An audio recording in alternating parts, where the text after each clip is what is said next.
Hello everyone, this is China Paradigm, where we, Daxue Consulting, interview seasoned entrepreneurs in China. Hello everyone, this is Matthew David, the founder of Daxue Consulting and this podcast, China Paradigm. Today I am with Lauren Alanan, you are VP of, I want to say accurately, live streaming at the Need Group, but you also contribute to a lot of media. That's something I'd like to know more. Forbes, Chin Daily, and in the past Parklu, which is actually linked to what you want to introduce yourself, which is a marketing influencer in China as a foreigner, which is pretty rare, and I'd like to learn much more about it. A bit of context before we start and why we have this interview. We try to understand what the new China paradigm is impacting in terms of for each business. For small, for medium, for big business, we believe there is a China paradigm. It's 40% of the population. It has its own economy, its own social perspective, ethnographic perspective, and internet perspective, e-commerce perspective, live streaming perspective, influencer perspective. And you're very special because I don't know many influencers in China who are foreigners. When we looked into your story, and that's something I want to go back, you have participated in a show that everyone who has lived in China know. I mean, at least for some time. I think it was Hunan TV, which was doing that, but maybe I'm wrong on this. Jiangsu. It is, right? It was Jiangsu Weishe. Oh, Jiangsu, sorry, Jiangsu. So which is a province of China. I've also been on Hunan TV shows as well, though. You have to tell us. You have to tell us. But the name of the show I want to read to make sure I pronounce it well. It's Fei Chang Wu Zhao. In 2012, 2013, maybe a bit earlier, was very hot. I don't know how it is now. The idea was at that time of the show, and you will be able to correct me later on, was to invite, I guess, single people who were looking for a relationship. And it was like reality TV. So the program was following you in your daily life, and then was organizing matches with men or women. And you are not the only person I know who participated in. People who were on the show got famous immediately after the show. So I like to understand better the start. But first of all, thank you very much, Lauren, for being here. You're in the US. It's 8 p.m. in the US. It's 8 a.m. in China. So thank you very much for staying late. Was my introduction correct? Intuition about what? Introduction. Oh yeah. Your introduction. Yes. Yeah, that's great. Okay. Good. So how did you start? Sorry. Being an influencer. How did you start being an influencer? So it actually came about because of the TV show. Honestly, back, it's kind of funny because I think it's looking back now, it was something that I was always interested in, but I just didn't know it because you think about back in, when I was in college and when I first came to China, social media and influencers wasn't really something that was being talked about or existed, and it was funny because I was studying Chinese and I remember they would always, make us, study like ancient Chinese history and Confucius and all of this. And I was like, I'm interested in modern Chinese, culture, internet, what's slang? What are young people talking about? I was interested in all of this. And at the time that wasn't really like a thing, Weibo wasn't around until 2009, right? And so that's when I first even went to China, so Weibo wasn't a big thing back then, so it was something that I was always interested in. And then, but I didn't really realize that what I was interested in was social media and influencers. And then on a whim, I went on that TV show. And once I was on the show, because like you said, back in 2012, 2013, it was one of the biggest, most watched shows in China. And everyone on the show, like all the other contestants and everyone told me that like, you need to open a Weibo account. Like you need to open a Weibo account, be able to control your personal brand, be putting messaging out there because, once people recognize you from the show, they're going to go search for you on there. And if you don't create an account, then somebody else is going to and pretend to be you. And, you need to control that. And so I did, I did it, and it just opened my mind to just the whole world of Chinese social media. And it was a fun introduction because obviously I got, some followers right away. Unlike a normal person who opens an account, it might take a little longer to get traction. So it was fun because I was able to like post something and get a lot of likes and comments, which is, it's always encouraging, right? So it's really from there that, then I just started to become interested in all sorts of Chinese social media platforms. And I also kind of transitioned my career into marketing and public relations, and it just kind of all snowballed from there. I see. You were already fluent in Chinese at the time, right? Yeah. Okay. So you could participate easily to the show and so on. I see. So now about what you do now. We understand the start was beginning from an interest initially in modern China, social media, what's going on with the internet, and this show. Mm-hmm. What are you doing now? What's your current business? Mm-hmm. Influencer marketing is pretty new as a business. 10 years ago, 5 years ago, the young graduates, teenagers, were thinking about being Mark Zuckerberg, creating an app, creating a website. And now we see more and more teenagers, young graduates, to think of being an influencer. And by the way, I'd like to have your opinion on the word influencer. Is it a good word, or better KOL, or better maybe a reporter or an informer? I don't know. So what's your current situation? Could you explain us how do you have a business model? What's your business linked to marketing influencing? So that's a pretty, the answer is multifold. So right now, like you mentioned, I'm the VP of live streaming at the Meet Group. And what's interesting is, well, the Meet Group is a US company who owns several social media platforms in the US, and they have added in live streaming, and they have modeled their social media platforms after the Chinese live streaming platforms. So my role at this company is because later on in my story, in late 2015, early 2016, I became heavily involved in, back then the live streaming industry in China just exploded, from 0 to 100. And I was part of that trend, and I was a live streamer in China. And so I have a lot of expertise in that area. And so here is this US company that is trying to, do the same thing. They're actually doing very well in the US and Europe and some other markets. And they've pretty much, they're learning from China and learning from the Chinese live streaming model. So with them, I'm taking my experience, with Chinese social media and as a live streamer, and helping them translate that and follow the industry, and helping them to, to mold their current product. But then at the same time, I also have my own side business, which is that I consult with a lot of international brands about China influencer marketing strategies. I also, like you mentioned, I write a lot for various publications. I published a book. I have a podcast, so I do a lot of speaking engagements. So I'm doing a lot of education for Western audiences about the Chinese social media and influencer marketing industry.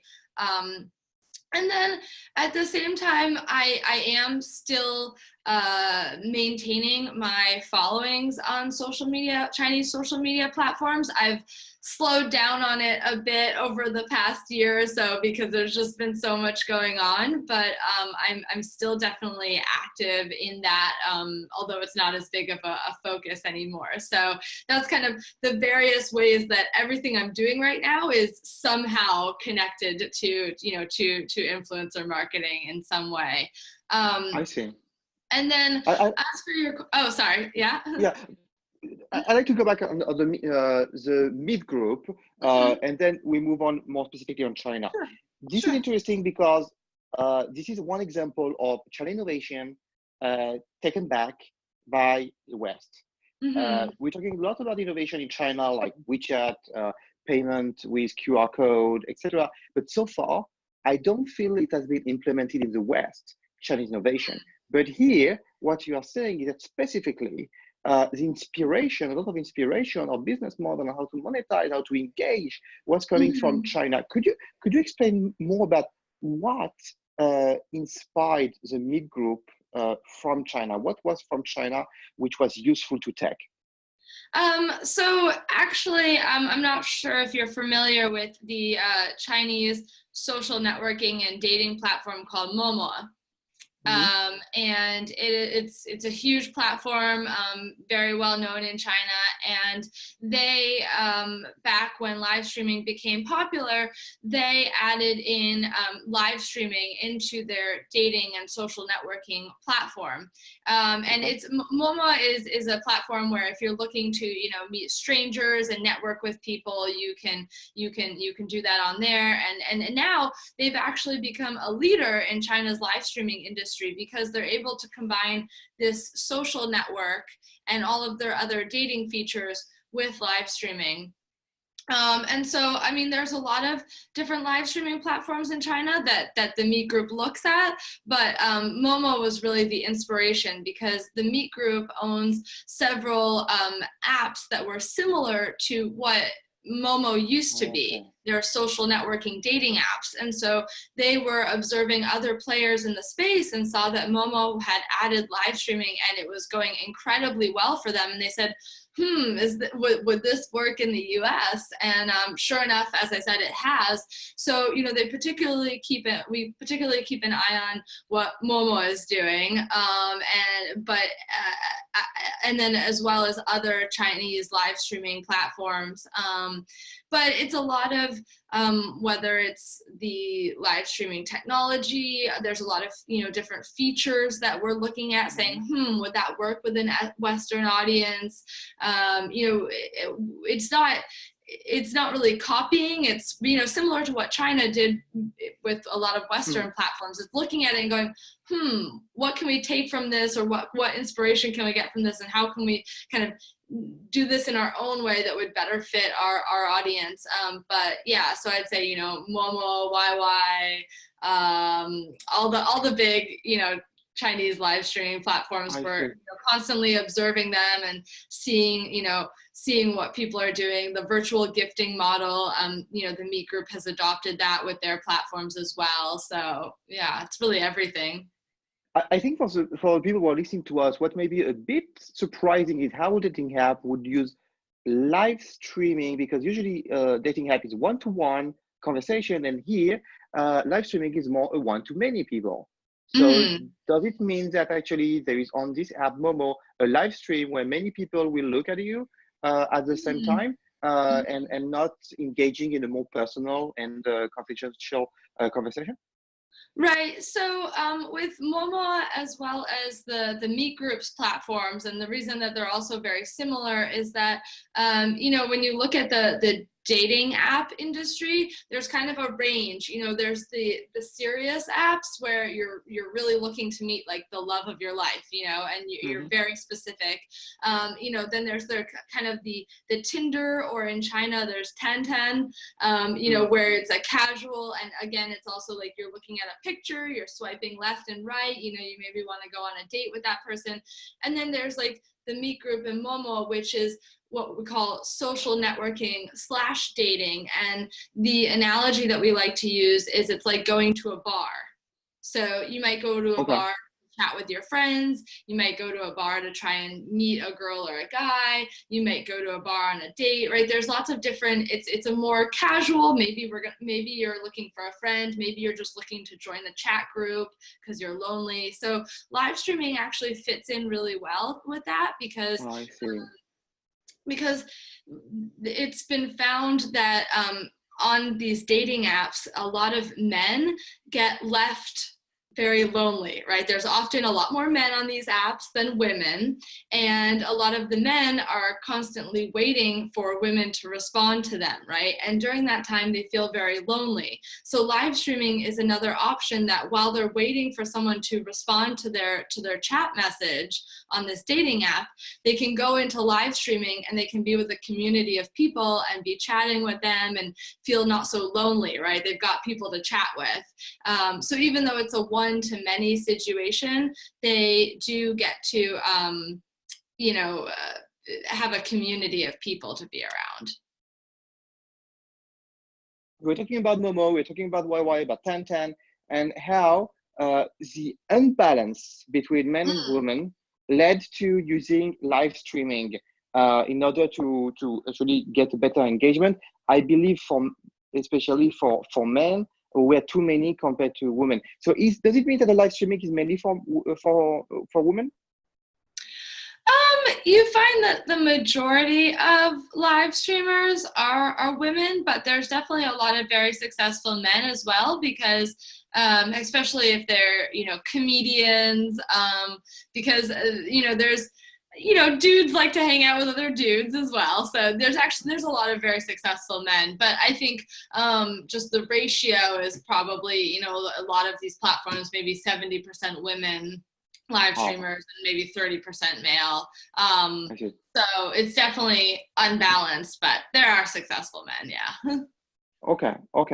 But which one was created by P1? I know one of the dating app was being created by P1, the very elite social network in China. Do you know that? Oh, yeah, that's 1010. Yeah, 1010, and they were bought by Momo. I see. Okay. A year or two ago. So. Very recently. I didn't know that. Okay. Going back to the main topic, which is influencer marketing within China. Mm-hmm. The first thing I when I think about being a marketing influencer is that, are you happy with this name, or you see being an influencer more as an informer, more as a reporter? Because I believe if people are following someone who's an influencer, is to get accurate, very true information. So, mm-hmm. and not to be influenced. I don't like to be influenced. So would you present what do you think about the wording? I'm very interested to know about the wording. What do you feel about it? Well, I think particularly like when it comes to China, I think that, because in China they have their own vocabulary for this idea, right? And so, not talking about the US market, because that's a whole nother can of worms, but I think, when it comes to China, unfortunately there's a lot of misperceptions because, in China, I think the most commonly used word is Wanghong, right? But really to me, to somebody that studies the industry, and to most, marketing professionals who are, working with influencers on brand campaigns and things like that, you don't want to work with a Wanghong. A Wanghong is an internet celebrity, right? So to somebody in the industry, we understand that the difference, but, a lot of just everyday Chinese people will use this term Wanghong, but, to an influencer, they're like, no, I'm not. That's not what I am. It's a different connotation. An internet celebrity, is somebody who just kind of, became famous overnight, and they really don't have any area of expertise. They're probably just known for funny videos or good looks, or it's more personality based. But and then in China, instead of using the word influencer, I'm sure, as among the marketing professionals and brands, everyone uses the word KOL, right? Mm. Key opinion leader. And I like that. I even like that better than influencer, right? Because then you're taking that influence, that word influence, out of the equation, right? And you're really, I think it's a great title, right? A key opinion leader is somebody who has opinions that other people value, right? And they're seen as a leader in the space.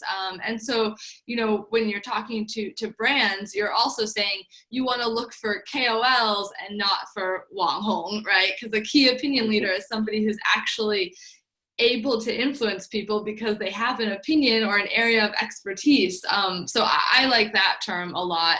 And then, in China, they also a lot of times will use just like the term blogger or live streamer or things like that, which is appropriate as well. But unfortunately the word Wang Hong gets used quite a lot, and I personally don't like that term too much. Yes. Yeah. Yes. I feel there are words which are used within the marketing world and words which should be used with the audience, which may be different words. Key opinion leaders with the audience and maybe influencers with marketing. I've also found that this is actually an issue. I think it was last year, everybody, there was a report done by Tencent, and it was surveying, I forget exactly which age group, but I think it was like the post 90s or post 95, young Chinese consumers, and they were surveying them about whether or not they follow Wang Hong or whether they're influenced by Wang Hong, and they use this word Wang Hong, and so of course a ton of people responded saying, no, I'm not, right? But really, that's because, and so then when everything got translated into English, there was tons of people going around saying, oh, look, this Tencent survey said that young Chinese people, aren't influenced by these key opinion leaders. Like, they don't listen to them. It's like, if you look at the terminology being used, it's clear that these results that's not what the results are saying, right? Because I don't believe in what Wang Hong, I don't believe what internet celebrities are going to tell me, I'm looking for an expert. So I think, unfortunately, that causes problems sometimes with some of these, some of the reports that we get as well, because consumers don't really understand all of the terminology as well. So kind of, Yes. Interesting, very interesting. So you talk about expertise. As a foreign KOL in China, what expertise have you been able to develop, and where do you position yourself? I believe that could be a source of inspiration for other brands, maybe not around the world, to leverage KOL within their own country, foreigner or not, could be a Chinese in their own country. But how do you position yourself to bring value and a difference within the KOL environment? Yeah. So, I mean, a lot of times it's again, talking about things that you're familiar with, right? And so for me, a lot of times that's talking about travel in the United States or places that I've traveled to. Of course, there's the very soft things like culture or English language. And then when it comes to products, I tend to talk about a lot of products that I use in my daily life. And oftentimes those products are products that might be American products or European products. And so I think that in that sense, I have credibility because, a lot of Chinese consumers are looking to find out, hey, this foreign brand is coming to China and this is how they're positioning themselves in China, but how do people abroad in the home market, view that brand, right? Because, a brand could easily come along and say, we're the best blah, blah, blah brand, and the average Chinese consumer doesn't know unless they turn to someone from that home country and say, is this really as good as they say it is? So that's something as well as, I'll try and focus on some brands that might be US brands, for example, and say whether or not it actually is a good product. I see. Which platform are you using? I've kind of transitioned this year. I'm focusing on Xiaohongshu, Little Red Book. Okay.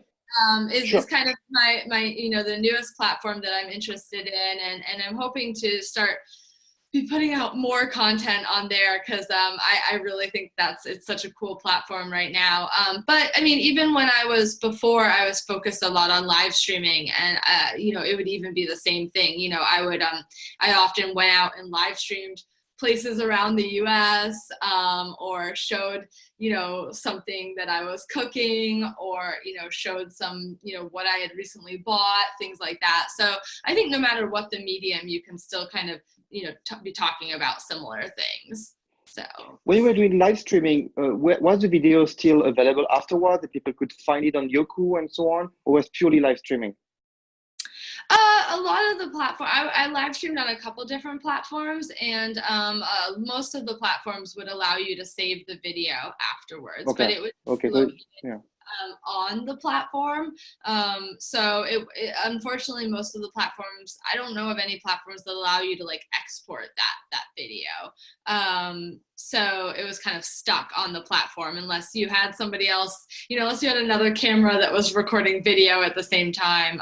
It was difficult to kind of get that video afterwards, but people could still go back and look at it. And for example, Okay. if you're using Weibo, which is Weibo's live streaming platform, then the live stream would show up on your Weibo page. So it was just like having a video on Weibo. People could scroll through your page and go watch the replay. So you would find a lot of people would do that. The numbers would definitely go up within the first, maybe 24, 48 hours after you did a live stream. Yeah. Okay. So people seeing it again one day or 2 days afterwards. Mm-hmm. Yeah. The numbers would definitely go up because people miss it, and would come back, and they might not sit there and watch the whole thing, but you can kind of fast forward through it to kind of check out what's going on. I see. Did you move away from live streaming because you saw less momentum, or because you see that Xiaohongshu is speeding up, and you wanted to focus on Xiaohongshu, or maybe because it's more based on product, it's more based on cross-border, it's more based on overseas, so it's a better platform. What happened that you transitioned? Well, the biggest thing was that live streaming takes a lot of time, and being on any platform takes a lot of time, but particularly with live streaming, you have to be doing it several hours a day. And whereas, if you're creating posts for another platform, you're kind of doing that behind the scenes. It's less kind of taxing, I think, on your energy, because you're not interacting with that many people, so it's very, live streaming is just really high energy. And I personally just found after a while that it was just too much for me to keep up with. I was doing it for over a year on like a daily basis, and it just got to be, just a little too much for me personally. So I wanted to transition to something where I could write articles and put it out there and not need to be always on. But honestly, I've definitely think that Taobao live streaming is something that I wish had been around earlier, because that's definitely something that I'm really interested in. I watch a lot of that now, and I think Taobao live streaming, e-commerce live streaming is super powerful. But I haven't had a chance to use that. But it's definitely something that if I was ever to get back into live streaming, I think that's what I would be interested in.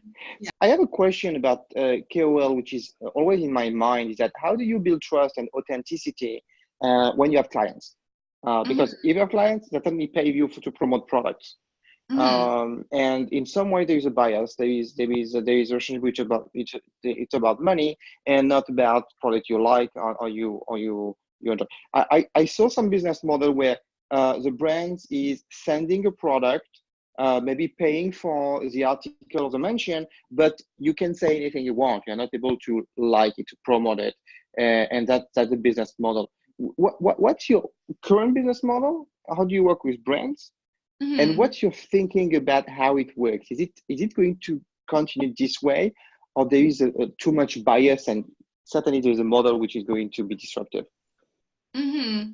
Well, I can actually speak, because I have my podcast, and with my podcast, I interview a lot of Chinese influencers. So I've talked to a lot of them about this topic as well. So, not only from my experience from just talking to them, is that and I'm relatively small, so I'll actually speak to some of the, because I've talked to some huge, some very large prominent influencers in China, and they are very stringent when it comes to selecting which brands they'll work with. So you really can tell a good influencer from someone who's just kind of, wanting to get all the money and fame that they can. You can really separate them out by how quickly and how easily they decide to work with a brand. I interviewed Haley, who's part of a WeChat account, Sugar and Spice, and she even said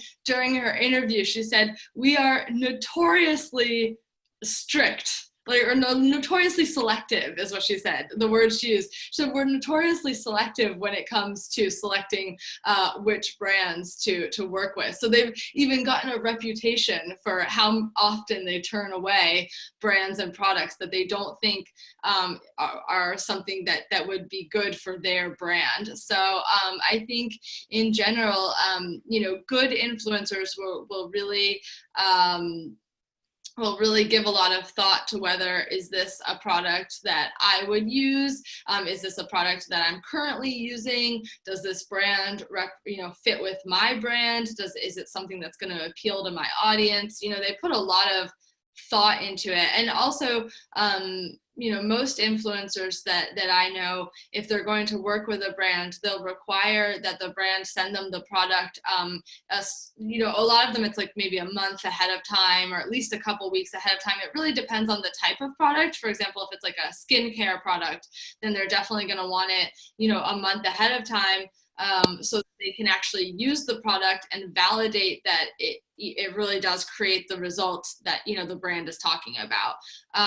So yeah, there's definitely a lot of effort that goes into being able to, and I know authentic is such a buzzword, but to be able to authentically talk about the product and not have it come off as something that's sponsored or promoted. And, it's really important to be able to show that this is a product that you actually believe in, and something that you have actually used and will actually continue to use, and have experience with the product, because I think Chinese consumers have gotten smart, and they understand the influencer marketing industry, and they know that a lot of these posts are sponsored, and a lot of them don't care that it's sponsored as long as they feel that it's truthful. Right? Because if I'm already using a product, and then the brand comes to me and wants a sponsored post, then it's fine, because it's a product that I already use. I can share stories of how I've been using the product in my life for years, so the audience knows that even though this is a sponsored post, that the opinions are real, and that I'm really giving them, actual advice, and it's not just because the brand's paying me. So yeah, a lot goes into it behind the scenes. Do you feel that's the thing? A lot is going behind the scene. Do you feel there's a platform which is more virtuous, which is pushing more KOL to be more true, or to behave with the brand in a way which is more authentic? Do you feel maybe Xiaohongshu is this platform, or there is another platform which is, by its ecosystem, the way it's working, it's pushing to be more virtuous? Maybe there is a need of an intermediary, which is selecting. Yeah. Mm-hmm. Yeah, I really do think it's Xiaohongshu, and unfortunately the platform has gotten really popular over this past year, and so things have changed a little bit, but overall I feel like the platform's doing a very good job of trying to retain that environment.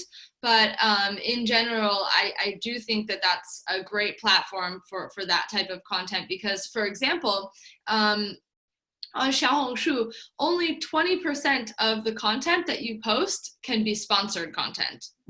They actually monitor all the accounts, and if they think that you're posting more than 20% sponsored content, then they will actually give you warnings, reduce the traffic to those posts.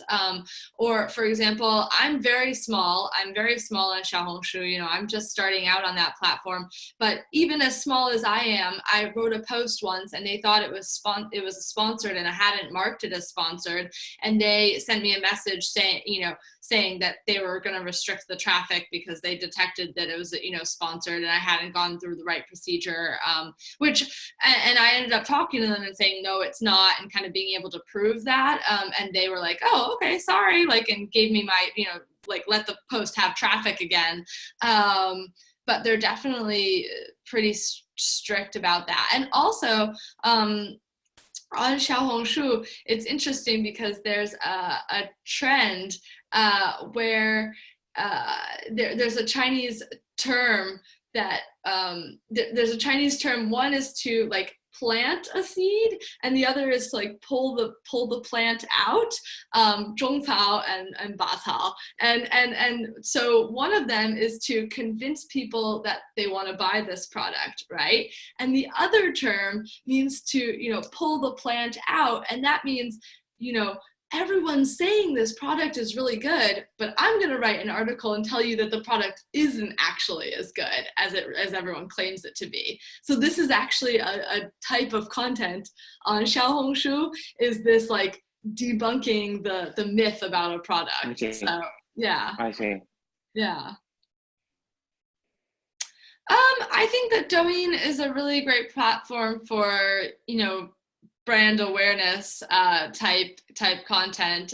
You know, I think it's really good for brands that, you know, just want to make a lot of people aware of you know, their brand, kind of to form the concept of, you know, to let people know what this brand is about. You know, is it a cool brand? Is it, you know, this type of brand, to really kind of give people understand the, you know, the vibe of the brand, but at the end of the day, it's a very like entertaining platform.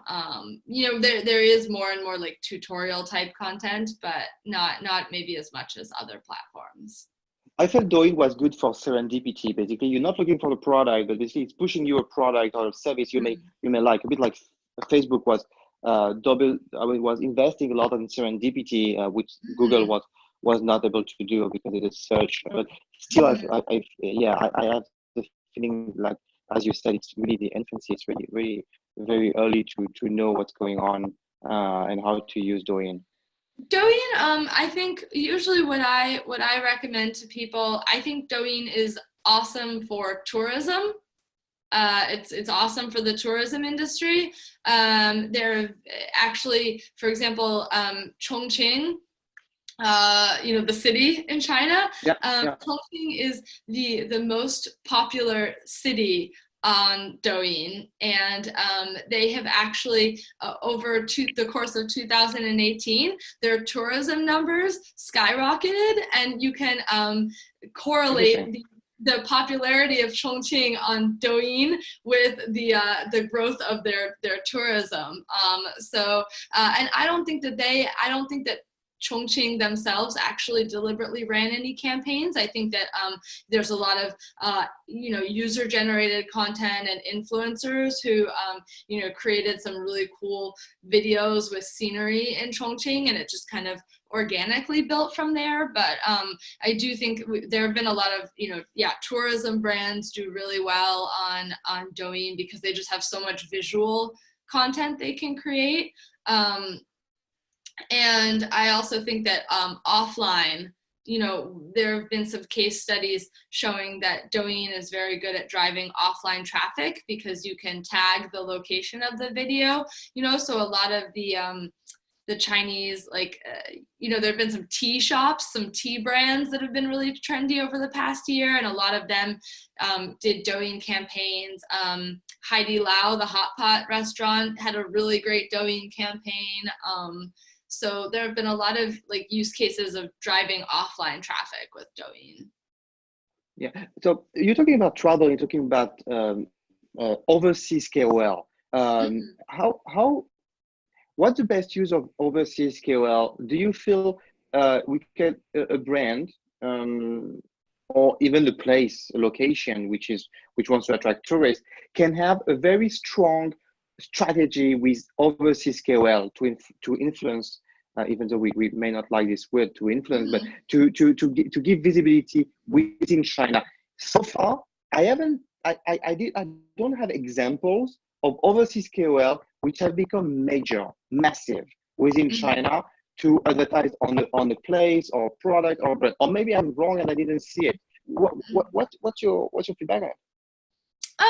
Well, I mean, as far as foreigners go, you know, I've seen a lot of there is quite a community of foreigners who have, you know, grown audiences, but a lot of them are located within China, not necessarily back in their home country, although there are a couple of them now, so maybe that have kind of gone back to their home countries and continue to do it. So I think, you know, maybe we could see more of that in the future. But also, there's a lot of influencers, Chinese influencers who live abroad in Australia, in the US, in Europe, and I do see brands working with them. I know quite a few of them that live in New York City, and there's a lot of brands working with them for some local events in New York City. But I still think that it's not thought about as much as it should be or used as strategically as it could be, because we know it's been shown that a lot of people, for example, somebody goes to study abroad in the US, and then every time they come home, all of their friends and family want them to bring stuff back, want them to tell them, you know, all about their experience, where should they go visit if they go to the US, you know, things like that. So we know that people are really looking to those people who have been abroad, so to lead them. So I think that brands should be taking more advantage. I mean, as I said, there's plenty of influencers, Chinese influencers based in New York City, LA. You know, I think brands could be making much better use of them. Yeah. I was thinking that the challenges could be political or regulations. You don't think it is, you believe it's more the brands themselves or the companies they're speaking who don't know how to leverage potential KOLs. As you said, there's about 1 million or 800,000 in students in the US, for example, who could be influencers. So they don't really know how to use or think about it. So that's more your analysis. I don't think there's really any technology challenges or anything like that, because there are already a lot of Chinese influencers who are living abroad. So I don't think that's an issue at all. I think maybe it's finding these influencers, because it's already hard enough to find good influencers to begin with. So maybe brands aren't aware of these ones that they have in their backyard, or maybe because they're not really thinking about it. I think a lot of brands are just so focused on the domestic Chinese consumer and don't think about those Chinese influencers that are just right in their backyard. But I have heard from a lot of brands that it's something that they think about because they feel more comfortable, working with these Chinese influencers that are currently living in their country because they're able to probably speak English or whatever language with that Chinese influencer, as opposed to going through multiple agencies or local staff and having to translate everything, because most of the Chinese influencers living abroad can speak English or some other language. So there's definitely interest. I just don't think it's being used as much as it could be. Okay. Because I as it's a bit maybe naive, but I see a lot of potential of in the travel industry, as you said, to discover new places, to discover a bit hidden places which are not well known in guides, but people who live locally could advertise on. And some companies have been doing that, but it's within the company. It's not the KOL himself. It's not the place or the brand, the city or the region, whatever, with using the KOL directly. It's more the company will have different people to understand the environment and to adapt the journey for the clients. Talking about what you can bring to companies, so your business, are you more on the KOL side or on the consulting side, where you will actually advise brands and organizations how to leverage KOL? So I think, as I said, that's kind of been transitioning. I think for about, the past year and a half or so, I've just been a little bit heavier on more of the consulting side of things, advising brands and working with brands. As I said, I still have my own followings, but just been focusing on that a little bit less. But it's, something that I want to kind of pick back up again, just because I think by doing it myself, it's a lot easier to talk to the brands, right? And because I'm able to put myself in those shoes, and I have a stronger understanding of how the platforms work, what type of content works, because I have experience doing it myself. So it's definitely something that I try to keep both of them going, but I'd say more recently I've been more on the advising side of things. Yeah. Yeah, I truly believe actually it's a very, very good model to do it yourself, even if it may not be full time to become a KOL within China, but to experience, to use a platform, to be a KOL yourself in order to advise companies, brands on how to use other KOL, not necessarily yourself, but to design a campaign and so on. I strongly believe in to be hands-on in consulting and knowing the industry by yourself in order to advise. Okay. Do you have example you could share with us about how you worked with some companies to set up a strategy and a campaign? Is it we understand you were certainly going to help to select the KOL. Are you going to select them to also interact with them, check what they publish? How would you advise a company, a brand? Well, I think it depends. It depends on kind of the stage that the brand is in. So, sometimes a lot of brands are really just looking to understand, the industry and the market. So in that case, it'll be much more high level, like, hey, these are the various Chinese social media platforms, and this is how you would go about selecting influencers, what type of content you could do on each platform. A lot of the things that we've kind of just been talking about, Xiaohongshu versus Douyin, that kind of thing. So there's like that high level work, and then when it comes to a specific campaign, and with a specific campaign, I also tend to work with a couple of other people that I contract who can help me, whether to find these influencers and do all the communication, and selecting influencers that would be a good fit for the brand, because it's a lot of work to find these influencers. So it's not easy, especially if you you really want to find the right ones. So I do a bit of both. It really depends on how ready the brand is to actually do influencer marketing. I see. How because it's already actually nearly 1 hour. We was cut a little bit, so maybe a little bit less, but we started around 8 a.m. How the companies can reach out to you? How they can get in touch with you? Well, there's a couple of ways. You can go to chinainfluencermarketing.com. It's pretty easy to remember. And the website's kind of undergoing some construction right now, but you can still find everything there. That's where my podcast is located. And I'm putting more stuff up on the website as right now. And then the other great place is to find me on LinkedIn, because that's really where I'm really active. And I share a lot of the content that I'm writing or things that I'm finding on LinkedIn. So if you look for Lauren Hallinan, I don't know of any other Lauren Hallinans on LinkedIn, so should be pretty easy to find. Yeah. Good. Thank you very much for your time. I know it's already 9 p.m. in the US, so I'm not going to go for that. Even though I would have liked to talk about other topics, to be totally honest. Maybe we can organize another session together. Yeah. Thank you very much for your time, Lauren, and No hope problem. everyone has enjoyed the show. Yeah, thank you so much for having me on. I love talking about this stuff. So Thank you.